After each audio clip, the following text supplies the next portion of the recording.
Alright guys, we're going to talk about this 550D. It is a very, very old camera, but they do still knock around on the internet. So if you did want to buy one, these on sort of Facebook Market go for about 100, 200 quid. You can even get one for about 150 quid.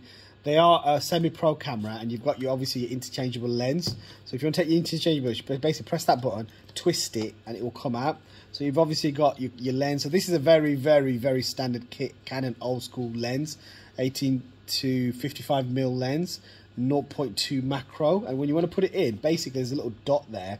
So you just basically find the dot on here, which is here, just align it and just let go of that, and it should make a click.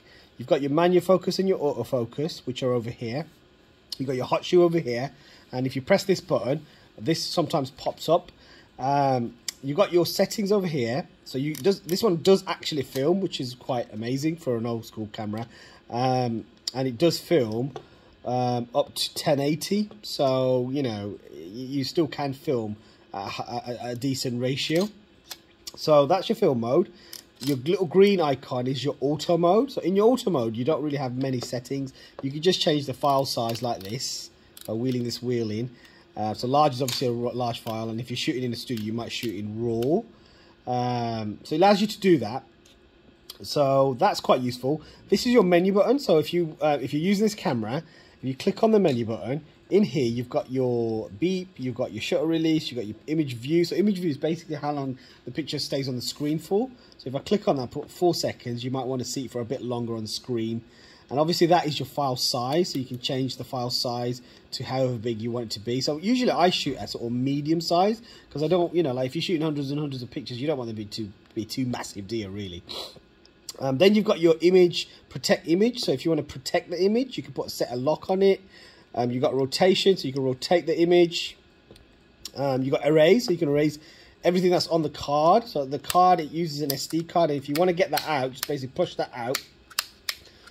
Pull it out, push this in, and your SD card will come out.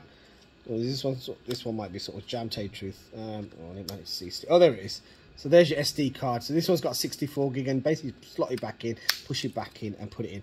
Ideally, you should really sort of kind of switch the camera off and do that, because obviously it might impact on the camera itself. That's your battery. So these cameras usually, you know, sort of last for a couple of hours if you've got a full charge, and they do use these lithium batteries. Same with the newer cameras and the old cameras.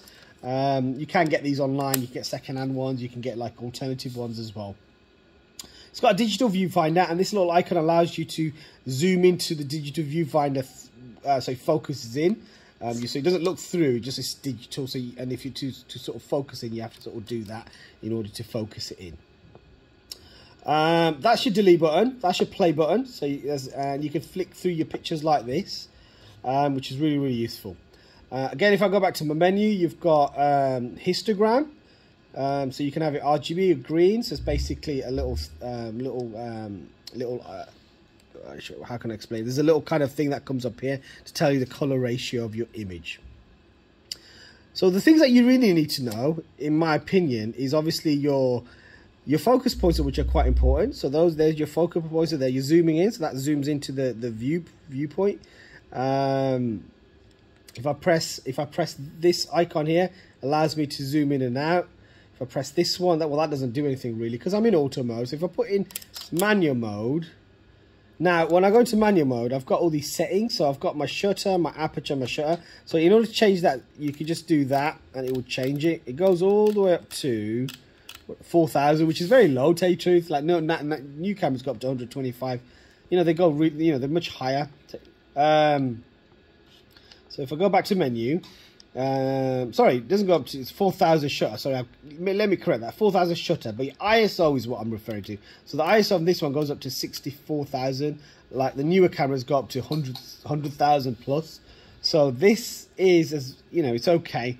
That's your aperture. So you can increase and decrease your aperture like this. And this one goes to f22 because it's got a 55mm lens. So basically, the bigger the number, the smaller the opening, so the less light goes into the camera. And basically, as a photographer, what you're doing is you're controlling the speed of the shutter inside the camera, how quickly it opens and closes, in parallel with the aperture, how big the opening is. So for example, let me give you a scenario. It's a really, really sunny day. you probably want your that to be a slightly bigger number. So maybe sort of f13 or f14, and you probably want that to be sort of kind of about maybe here. So about 200 or 160 or maybe even 100 or even maybe 60 or 80, because that's going to open quick and your hole's a reasonable size. So there's a good amount of light coming in a very good lit day, shall I say.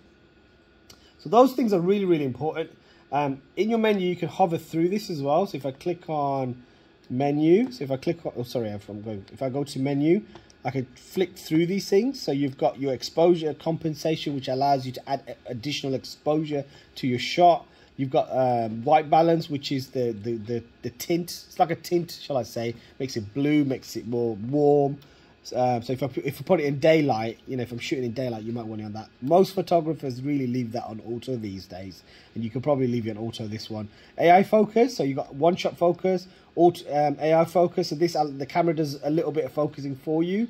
So wherever you're shooting, you can track focus points, etc. So you might want to put it on AI focus for photography. And then you've got your continuous burst mode. So if you're shooting one shot, you put it on that. If you're shooting multiple shots, you would select that one, and it will, you know, like shoot lots and lots of shots. So if you're using this camera, you book this out, say with Mo or anybody else, just think about all these settings that you're using, because they're all useful for yourselves and how you use them. Okay, thanks guys.